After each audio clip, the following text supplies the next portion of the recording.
السلام علیکم ورحمۃ اللہ وبرکاتہ۔ ان الحمد للہ نحمده ونستعینه ونستغفره ونعوذ باللہ من شرور انفسنا ومن سیئات اعمالنا من يهده الله فلا مضل له ومن يضلل فلا هادي له ونشهد ان لا اله الا الله وحده لا شريك له ونشهد ان محمدا عبده ورسوله اما بعد فاعوذ بالله السميع العليم من الشیطان الرجیم من حمزه ونفخه ونفثه بسم اللہ الرحمن الرحیم قال اللہ تعالی وتوبوا الی اللہ جمیعا ایہا المؤمنون لعلکم تفلحون۔ اللہ تبارک و تعالی نے قرآن مجید میں اپنے بندوں کی اصلاح کے لیے بے شمار آیات اور پیارے پیغمبر صلی اللہ علیہ وسلم کے فرامین میں بے شمار احادیث بندوں کی اصلاح کے لیے بیان فرمائی ہیں۔ بندوں کی اصلاح، اب اس کا مطلب کیا ہے؟ اصلاح معاشرہ، بندوں کی اصلاح، مسلمانوں کی اصلاح۔ اب ہم نے دیکھنا ہے کہ اصلاح کی ضرورت کہاں پر پڑتی ہے۔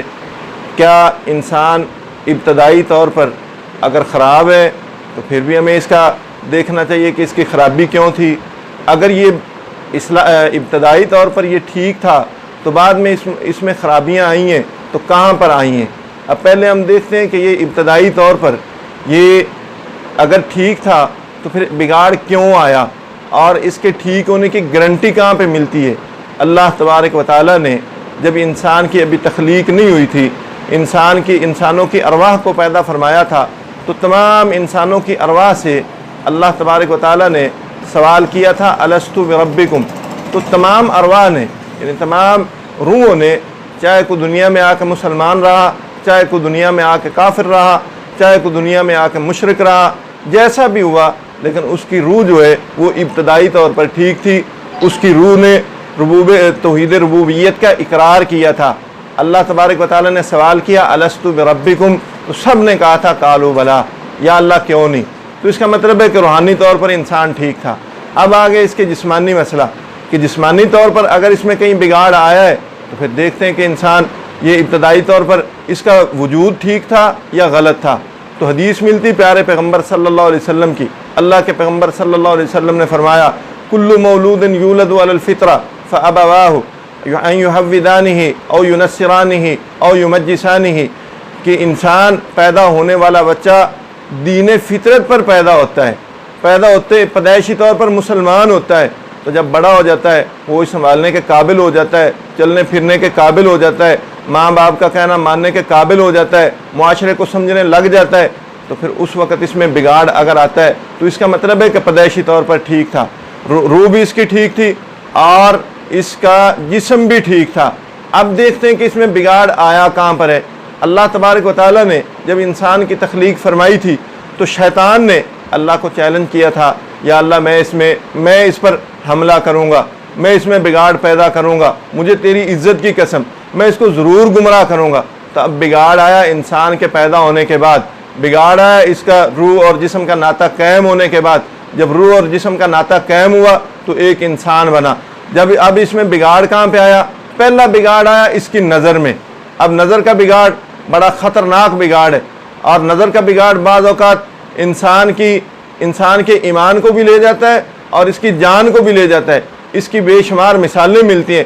امام ابن قیم الجوزی نے اپنی کتاب تلبیس ابلیس میں ایک واقعہ نقل کیا ہے۔ ایک نوجوان مؤذن تھا، مسجد کی چھت پہ چڑھ کے اذان کہتا تھا، اور ایک مرتبہ وہ اذان کہنے کے لیے چھت پہ چڑھا تو قریب ہی پڑوس میں کسی عیسائی کا گھر تھا، اور عیسائیوں کی لڑکی خوبصورت تھی۔ نوجوان کی نظر اس پر پڑی۔ اب دیکھو نظر کا پہلا جو اس میں خرابی آئی، شیطان نے اس کے دل کے اندر وسوسہ پایا، اور نظر جب پڑتی ہے تو نظر دل کی طرف پیغام بھیجتی ہے، اور دل دماغ کی طرف پیغام بھیجتا ہے کہ نظر کچھ مانگ رہی ہے، نظر چاہ رہی ہے۔ اب نظر اس کی پڑی، اس نے دل کو میسج دیا، دل نے دماغ سے کہا۔ اب دماغ جو ہے بعض اوقات انسان کو ملامت کرتا ہے کہ تو بندہ ٹھیک ہے، تجھے ایسے نہیں کرنا چاہیے، لیکن نظر کا بار بار اصرار، نظر کا بار بار تکرار بعض اوقات دل اور دماغ پر غالب آ جاتا ہے۔ اب اس نوجوان کی نظر پڑی ایک لڑکی پر، لڑکی عیسائیت کے دین پر تھی، لڑکی عیسائیوں کی تھی، خوبصورت تھی، لیکن شیطان کا جو حملہ تھا، شیطان کا تیر تھا، وہ نشانے پر لگا۔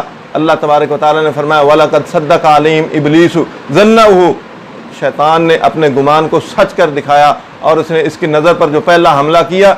اور جب وہ اذان کہہ کے نیچے اتر رہا تھا اور لڑکی سے کہہ رہا تھا کہ میں تیرے بغیر رہ نہیں سکتا، تو لڑکی نے کہا اگر میرے بغیر نہیں رہ سکتا تو اپنا دین چھوڑنا پڑے گا، اپنا ایمان چھوڑنا پڑے گا۔ اس نے کہا میں دین بھی چھوڑ سکتا ہوں، میں ایمان بھی چھوڑ سکتا ہوں۔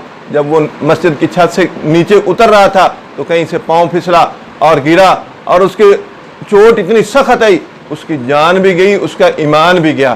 یہ پہلی خرابی آئی تھی نظر میں۔ اللہ تبارک و تعالیٰ نے نظر کے لیے مسلمانوں کو حکم کیا دیا ہے؟ اللہ فرماتے ہیں اے ایمان والو، اے پیغمبر ان کو بتا دو کل للمؤمنین یغضوا من ابصارہم، مومنوں اپنی نظروں کو نیچا رکھو۔